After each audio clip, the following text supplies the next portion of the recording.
Ce serait un échec de soignant de transmettre le germe, le virus, parce que l'on n'est pas non plus vacciné, pas protégé. Il ne faut pas qu'ils disent « ah ben non, on en a eu assez avec le Covid, c'est bon comme ça ». Non, non, la grippe, c'est encore là. La grippe, ça tue entre 3 000 et 12 000 personnes par an en France, il ne faut pas l'oublier. On est vecteurs, tous. Du brancardier au kinésithérapeute, à l'aide-soignant, à l'infirmier, au médecin, on est tous des vecteurs potentiels. Et on a tous la possibilité de casser cette transmission avec un geste simple qu'est la vaccination. On est des acteurs de la politique de santé publique, on doit montrer l'exemple quelque part. Si je ne crois pas aux études scientifiques et tout ça, ben, je ne serais pas ici, quoi. On pense toujours que ça concerne les personnes âgées, les personnes fragiles, et les femmes enceintes ne savent pas qu'elles vont 7 fois plus à l'hôpital qu'une personne du même âge si elles attrapent la grippe. C'est important à tous les âges parce que même si on va dire en étant un peu plus jeune, on a moins de risques de mortalité, surtout on pourrait la transmettre à des personnes plus fragiles. Le fait d'être en bonne santé, ça n'empêche pas de se vacciner. Il y a du passage chez les personnes, il y a la famille, là il y a les enfants, petits-enfants qui peuvent passer à tout moment. Les gens à domicile ont beaucoup de passages chez eux en fait. Vu que quand même je suis âgée, il faut mieux prendre des précautions, se faire vacciner. Les dames qu'elles viennent faire ma toilette le matin, comme les femmes de ménage qu'elles viennent, elles ont toujours un masque. Oui, ça me rassure.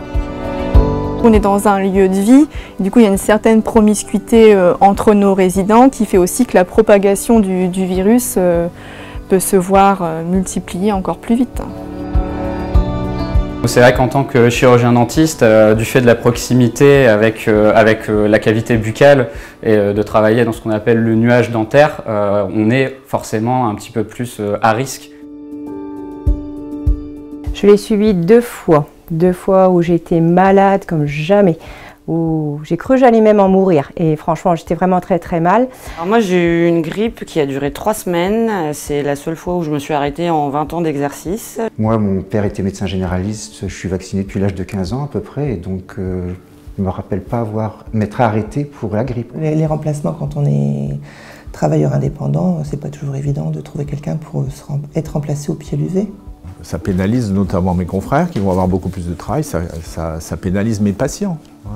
Quand même, les gens m'ont choisi comme médecin traitant, c'est pas pour que je les abandonne à la première épidémie venue, parce que je suis moi-même au coucher, parce que je ne me suis pas fait vacciner, ça n'a pas de sens. On est là pour les aider, pour les soigner, et non pas pour leur transmettre une maladie.